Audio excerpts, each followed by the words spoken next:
Salve amigos da filosofia, bem-vindos a mais um vídeo das nossas conversações filosóficas. Eu sou o Caio Souto. Hoje eu vou conversar com a Larissa Drigo Agostinho, que é filósofa.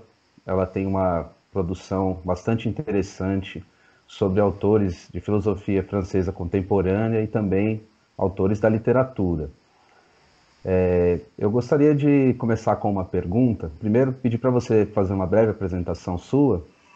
E depois, o que eu queria te perguntar é que eu vi um artigo seu recente, posso até deixar depois na descrição do vídeo, né, o link do artigo e outras coisas que você também quiser divulgar, sobre Guattari, que é um autor muito influente, e tanto na psicanálise quanto na filosofia, também foi militante.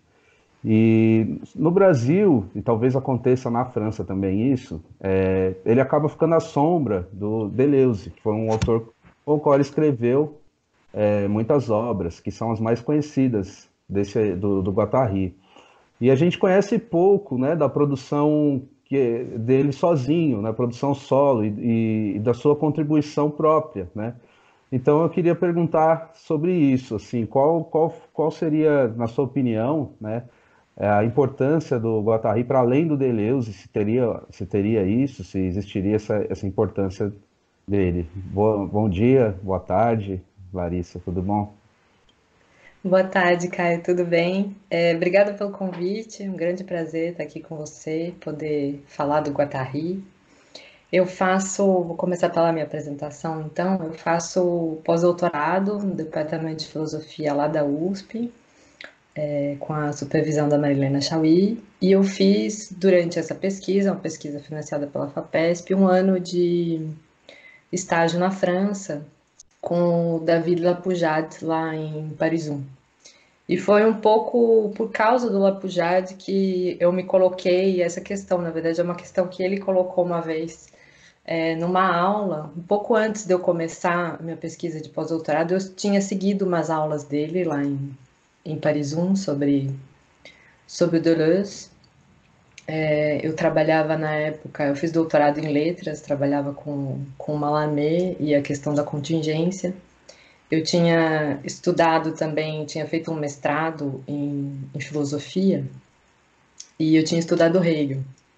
Então, quando eu descobri Deleuze, foi de fato assim uma descoberta que mudou muita coisa na minha cabeça. E nessa aula, o Lapujade colocava a pergunta: a gente tem que tentar entender por que o Deleuze foi escrever com o Guattari. Por que o Guattari?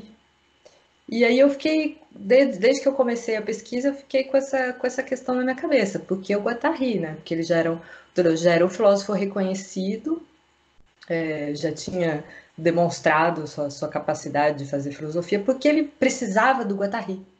Essa foi a questão, na verdade, que me moveu e foi isso que me levou daí a ler os livros do Guattari. Eu comecei um pouco da mesma maneira que eu comecei com o Deleuze, do primeiro livro, né? Eu fui ler o Guattari e comecei pelo primeiro livro que ele escreveu, que foi publicado mais ou menos na época do Antiédipo, que era o Psicanálise e Transversalidade. E aí eu fui tentando entender, então, por que que o Deleuze precisava tanto do Guattari para escrever, né?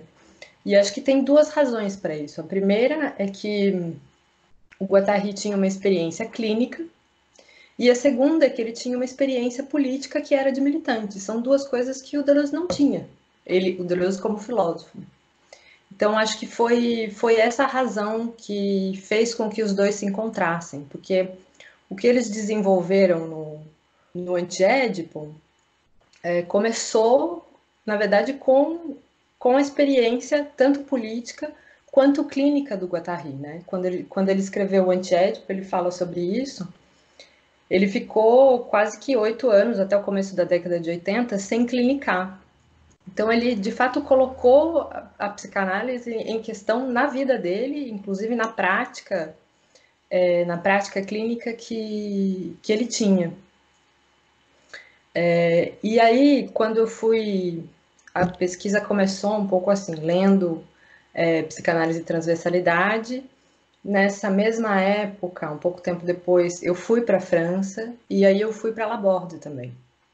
E foi uma experiência muito importante também. Acho que consolidou o meu desejo de entender mais o que o Guattari fazia, tanto dentro da Laborde como na prática militante dele, né? E foi aí que a pesquisa foi se desenvolvendo. Eu fui ler o Jean Houry, que era o diretor da Laborde, depois fui ler o Tosquelles, que era o diretor lá da clínica de Saint-Aubin, inclusive por onde o Canguilhem passou, né? A formação dele também foi lá. Então tinha toda uma cultura política que foi construída na França a partir desse momento, do fim da Segunda Guerra, e que levou, inclusive, a Maio de 68, que tornou Maio de 68 possível, né?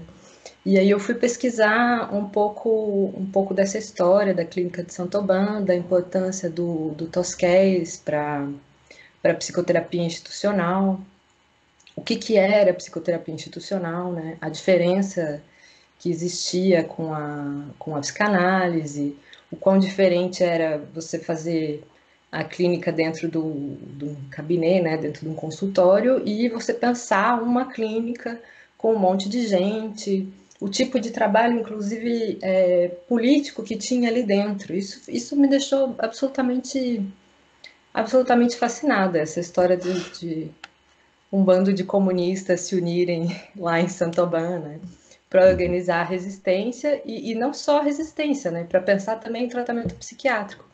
E como a abertura da clínica, que foi feita em Saint-Aubin por uma questão de sobrevivência, era preciso botar os pacientes para trabalhar, porque não tinha condição nenhuma de sobreviver naquelas condições que eram as da guerra, o quanto isso alterava o tratamento psíquico, inclusive, né? E a diferença é que isso fazia dentro do tratamento, era uma coisa que o Tosquelles já sabia, mas que foi implementada lá, e eles foram percebendo que esse tipo de transformação, que era uma transformação na hierarquia, inclusive da clínica, tinha benefícios no tratamento dos pacientes, né?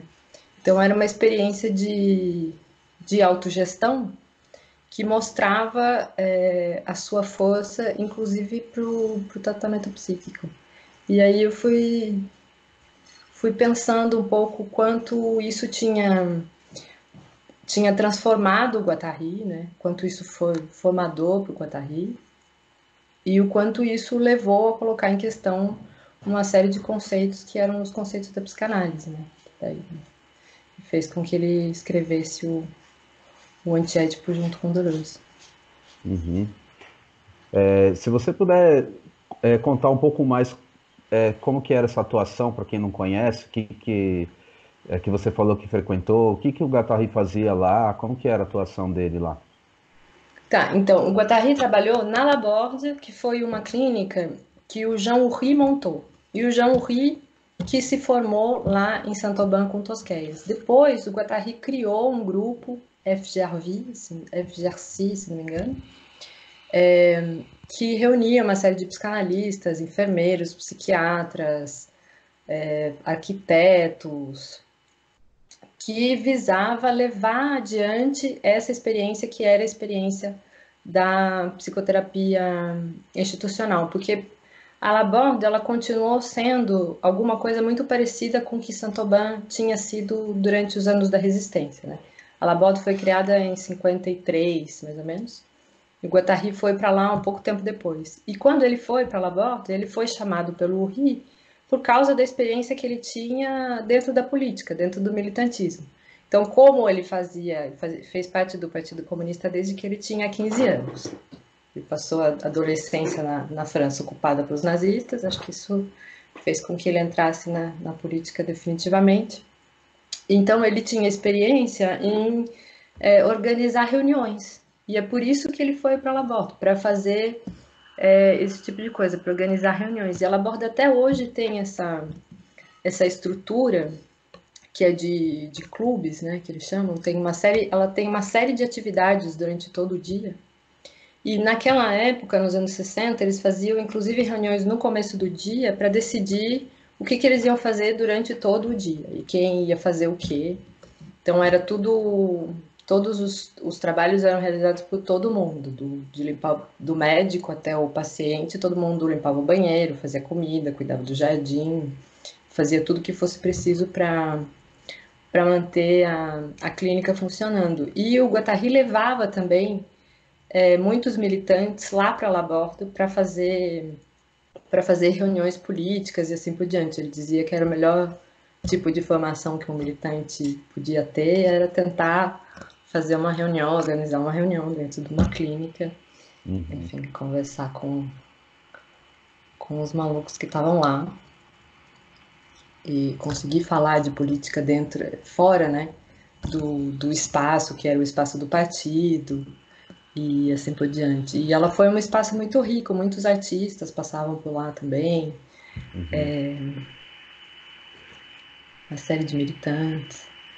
E uma coisa que surgiu aqui, até no seu artigo você começa com uma citação do Deleuze falando sobre uma certa relação entre militância e psicanálise, que haveria, ele cita o Reich antes de falar do Guattari. O que o Guattari teria de diferente dessa tradição que existe, ou que o Deleuze sugere que exista entre pensadores da psicanálise e uma teoria política, um pensamento político? Marcuse também tenta fazer algo parecido. O que tem de diferente no Guattari, na sua Sim, opinião? O que essa experiência, nesse caso específico, nesse local específico, trouxe de diferente? bom, acho que tinha, em primeiro lugar, era a experiência dentro da clínica, né? Porque nesse texto que você está falando, o Guattari o Deleuze vai comparar o Guattari com o Reich, né? Dizer que é um caso raro de um militante e um psicanalista se encontrarem desde o Reich, né? E o Reich tinha também essa dupla função, ele era tanto psicanalista quanto militante. Acho que a diferença bom, primeiro tem as diferenças em relação às ideias mesmas do, do Reich, a respeito da psicanálise, a respeito da política, a respeito da natureza da repressão, isso muda bastante. Mas são diferenças que vêm, acho que principalmente da experiência, que era a experiência de autogestão da Laborde, e de pensar a psicanálise não mais a partir dos indivíduos, mas a partir de grupos, né? Acho que a grande ideia do Guattari talvez tenha sido essa. Porque o Reich, mesmo quando ele vai pensar o fascismo, ele ainda está no interior do quadro que era o quadro do Freud, na Psicologia das Massas. Então ele pensa a partir da identificação, a identificação como processo imaginário, né? O pai de família se identifica com o líder, porque o líder também é um pai de família. Então, esse processo depende muito mais do indivíduo do que dos grupos. Acho que a grande diferença está nessa tentativa de pensar a partir de grupos. E acho que isso só foi possível porque o Guattari vinha dessa experiência, que era de Saint-Aubin, que era de Laborde, de uma clínica que era um espaço com muita gente, né? Uma clínica que não era essa da psicanálise feita pelo que é assim baseada na relação analisando analista. Então, acho que Uhum. grande parte das ideias que ele vai desenvolver depois com Deleuze vem dessa noção de grupo. E é um conceito também que parte do Sartre, né? Porque o Sartre teve muita influência sobre o Guattari, principalmente nessa parte de política. O Sartre que buscava pensar esse conceito de grupo, ele queria entender como é que um grupo que é um grupo revolucionário pode, de alguma maneira, como que um processo revolucionário pode se cristalizar e deixar de ser um processo revolucionário. E o Guattari vai pensar a relação daí entre o grupo sujeito e o grupo sujeitado, né? Para pensar que grupo que é um grupo político revolucionário, como é que ele se constitui e como é que se constitui um grupo político que seria alienado. Acho que Uhum. no marxismo a palavra é alienação, ele usa assujeitado, que vem também da ideia da... Tem uma junção, né, entre o Spinoza, que passa pelo Reich, e que vai dar no Deleuze e no Guattari, que é essa de pensar que a mais importante questão política é a questão da sujeição, da servidão voluntária, né? Porque Uhum. é uma questão do Reich, né? Por que os sujeitos que têm fome não roubam? Por que os trabalhadores não se revoltam?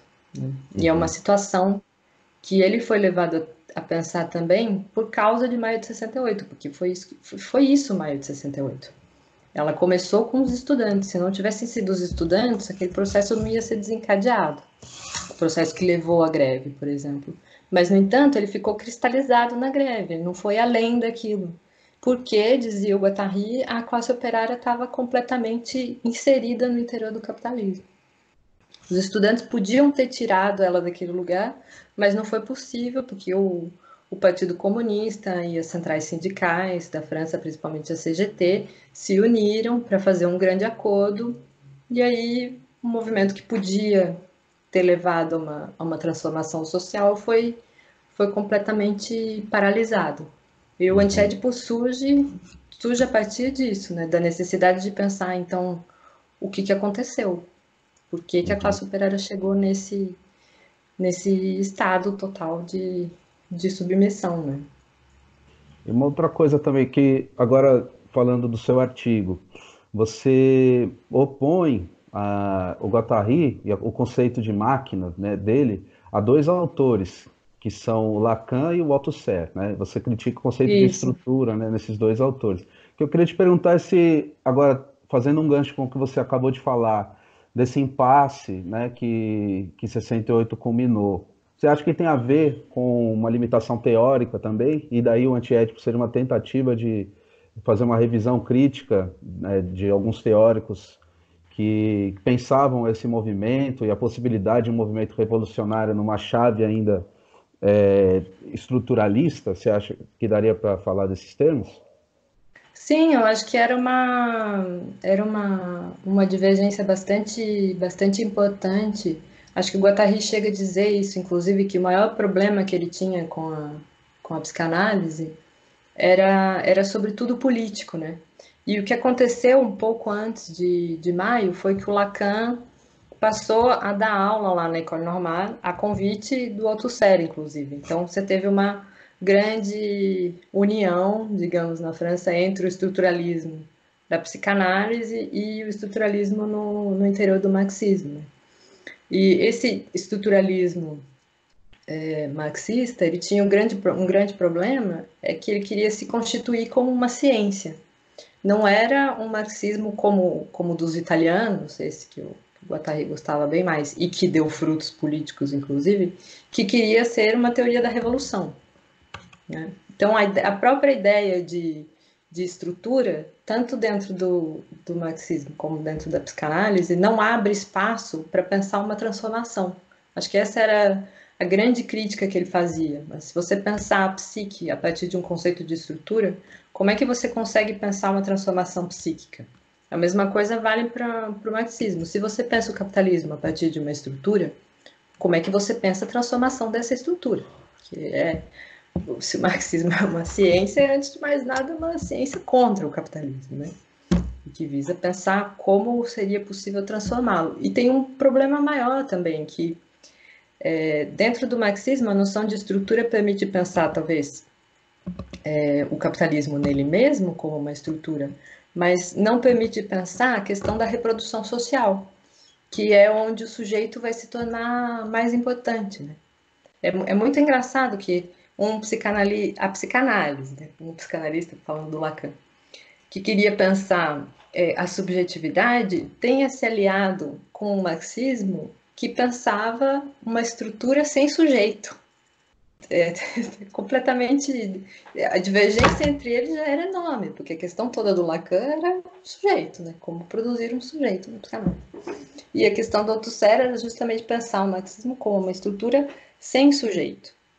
E essa ausência de um sujeito para o marxismo era terrível, porque afinal de contas quem faz a revolução são os sujeitos, são as subjetividades, é ela que precisa ser transformada pelo marxismo. Né?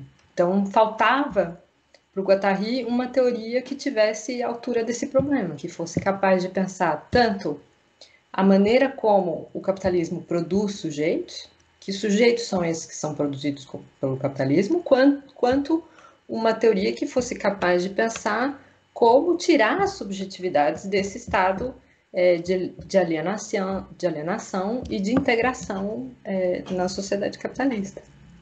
Uhum. E depois do antiético, uma outra questão que eu queria saber o que você acha disso.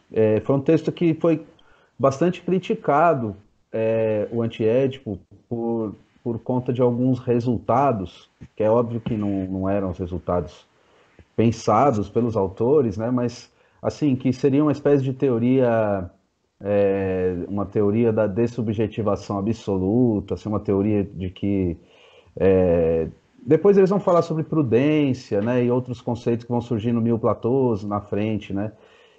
Você concorda com essas críticas que às vezes são feitas à esquizoanálise, que essa ideia, então, é como se o sujeito fosse um mau uso do conceito de multiplicidade, né? Como se então não tivesse o sujeito pudesse ser, enfim, totalmente esvaziado. Eu acho que é exatamente isso que você está querendo dizer, né? Que existe uma teoria do sujeito, embora seja um sujeito pensado como multiplicidade, né? Como que você vê essa relação entre um sujeito como multiplicidade e esses resultados que às vezes poderiam ocorrer com o mau uso da esquizoanálise? Sim. Bom, tudo começa com esse conceito de máquina, que acho que é um dos conceitos mais importantes do Guattari, que ele desenvolveu durante assim, mais de 2 décadas, bem mais de 2 décadas, acho. E que começou lá no Antiédipo. O que ele visava era justamente pensar que a subjetividade é constituída por processos que não necessariamente são subjetivos e por processos que não necessariamente são significantes. Acho que essa era a grande diferença em relação ao lacanismo, para quem o sujeito é significante, então sempre está inserido no interior de um processo de semiotização. Para o Guattari existiam outros processos, que são os processos maquínicos, ou que ele também chama, que o Deleuze também chama, de incorporais, que são processos que passam por diversas esferas da vida social e da vida subjetiva, e que aí sim compõem uma espécie de multiplicidade. Então, são processos que são heterogêneos e não necessariamente única e exclusivamente subjetivos. Então, o que eles vão trazer, por exemplo, de diferente, para fazer uma comparação, por exemplo, quando o Reich pensa no fascismo, ele sempre pensa do ponto de vista da identificação, como eu falei, um sujeito se identifica com o líder, com a figura do líder. E o que o Deleuze e Guattari vão tentar mostrar é que existe, dentro desses processos de servidão e de alienação, uma espécie de amor à lei que não necessariamente passa por processos subjetivos, que é, por exemplo, o prazer que um burocrata tem ao tocar o papel, ao carimbar um papel, ao organizar a sua gaveta, que são processos que não necessariamente são subjetivos e que dizem muito respeito à natureza do trabalho, que é o trabalho na nossa sociedade hoje. Inclusive com a tecnologia, isso ficou ainda mais exacerbado, esses processos de trabalho que são trabalhos abstratos, trabalhos... Eles pensam muito o conceito de máquina a partir da subjetividade que é do operário dentro da fábrica, né? Que executa uma série de ações. Então, eles tentam pensar que existe uma espécie de prazer nessas ações que são realizadas por nós cotidianamente, que não necessariamente significam alguma coisa, que não necessariamente são processos subjetivos. Acho que tem uma tentativa, na verdade, de expandir o conceito de subjetividade para além dos processos que são única e exclusivamente humanos, eu diria. Tem algo de inumano no desejo. Então, eles têm uma tentativa de pensar isso que não é necessariamente humano, que aparece de maneira mais evidente, por exemplo, dentro do sadomasoquismo, dentro do fetichismo, e que sempre foi visto pela psicanálise com um olhar um pouco culpado, eu acho. Então, acho que Uhum. eles tentam eles tentam tirar a culpa desse universo e principalmente esse lugar da perversão que é o lugar do desvio, como se não existisse um pouquinho de perversão na vida de todo mundo, sabe? E de processos perversos que perpassam toda a nossa constituição subjetiva. Uhum. É, tem, tem uma outra coisa que eu queria também perguntar, que na verdade é uma anedota. Eu queria saber se você já ouviu essa anedota, o que, que você acha, se você quiser, inclusive, dizer que não é nada disso, né, que é uma bobagem, mas é assim, dizem que quando eles escreveram o que é a filosofia, traçar o plano, criar o conceito, inventar os personagens era coisa do Deleuze, que o Guattari seria o caos. O que, que você acha dessa forma de pensar? Bom, é verdade que Bom, acho que tem umas ideias mais negativas, por exemplo, sobre esse livro, que é talvez a do Doss, que dizem que o Guattari não fez nada no livro, assim por diante, que foi tudo Deleuze que escreveu. É verdade que esse momento do caos é bastante importante para o Guattari, né? Ele escreveu o Caosmose, e ele escreveu o Caosmose depois de ter passado por uma depressão.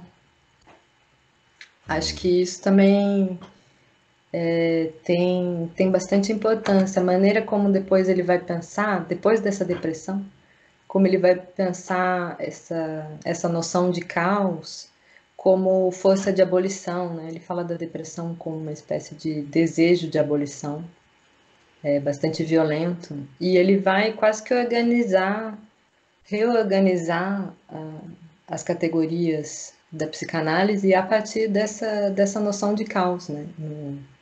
No Caosmose. É verdade que a ideia do plano é bem mais deleuziana do que guattariana. No Guattari, acho que por causa da experiência que ele tinha na clínica e a que ele teve depois da depressão, isso Uhum. fica bastante marcado. A ideia de que há sempre que o desejo é esse caos, né? E que ele vem sempre assombrar todo e qualquer tipo de tentativa de configuração, de tentativa de organização.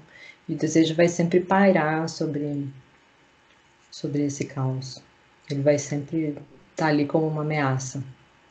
Então teria também uma espécie de fissura, né, nesse feliz encontro, até para brincar com o nome do Guattari, entre o Deleuze e o Guattari, você acha?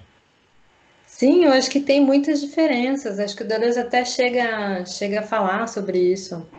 Que eles não tinham exatamente o mesmo conceito de corpo sem órgãos, eles não viam essa questão exatamente da mesma maneira. Acho que tem muitas diferenças Uhum.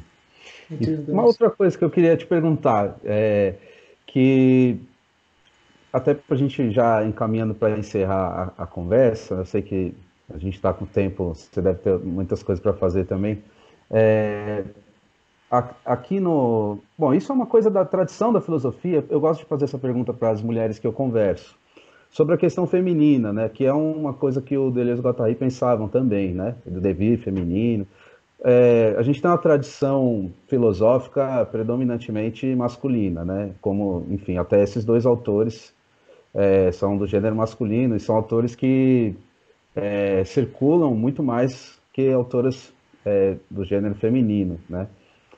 E como que você vê essa ser mulher num ambiente marcado por homens, estudar os homens, falar sobre os homens? Como é que você vê isso, esse devir feminino? Você acha que isso é um campo de possibilidades ainda para ser mais explorado ou já tem algumas, isso já tiveram alguns ganhos nesse sentido? Assim, num contexto mais, né, pensando no Brasil também, França. Sim. Não, acho que se existem ganhos, eles são ainda bastante pequenos. Não é nada agradável ser mulher no meio masculino, não é nada simples. Mas acho que nem por isso também eu me sinto obrigada a falar sobre mulheres. Eu gostaria mais de falar com elas. Uhum, E acho importante uma mulher falar sobre o trabalho de um homem, que também tem muito mais homem na tradição filosófica, pelo menos na canônica, do que mulheres. Mas eu gosto muito dessa ideia de devir feminino do Deleuze-Guattari, isso me atraiu bastante. Acho que o Guattari era um dos raros filósofos que eu vi escrevendo sobre o movimento feminista com inteligência.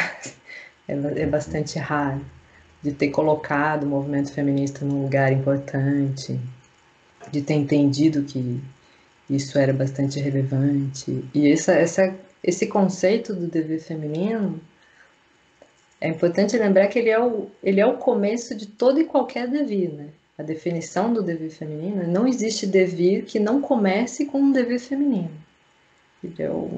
Ele é, ele é central. E acho que a função das mulheres nesse caso é fazer com que os homens entendam isso, né? Você sabe que eu até sonhei com isso essa semana, de tanto que eu fico pensando.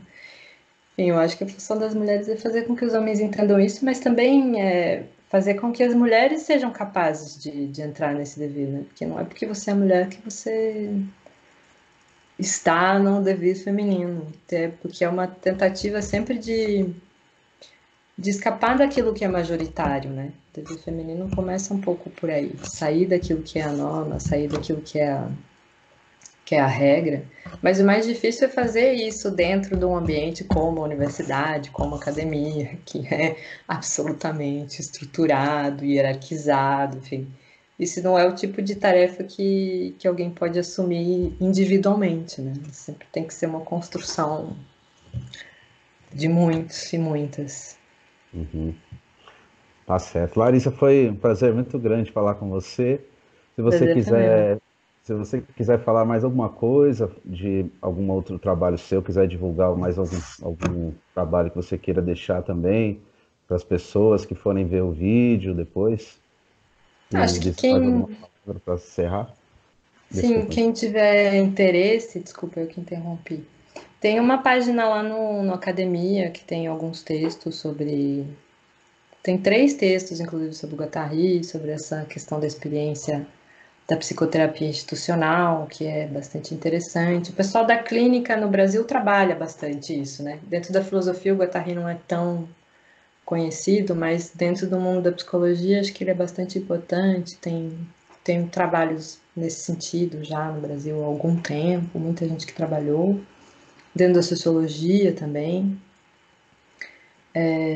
Depois tem algumas coisas lá sobre Maio de 68, esse texto que você falou sobre a estrutura, enfim, e algumas outras coisas também. E, além disso, eu faço parte de um grupo feminista, já que você perguntou, que chama GPF, que é um grupo de filósofas e psicanalistas em que a gente se dedica daí exclusivamente a esse tema, a esse trabalho. Tá certo. Obrigada, muito obrigada. Foi um prazer conversar com você, Caio. O prazer foi Espero meu que a gente e possa se encontrar, né? com certeza, né? Porque encontros para além Um dos muros dia. digitais, é. Sim, Tá certo. continuar conversando.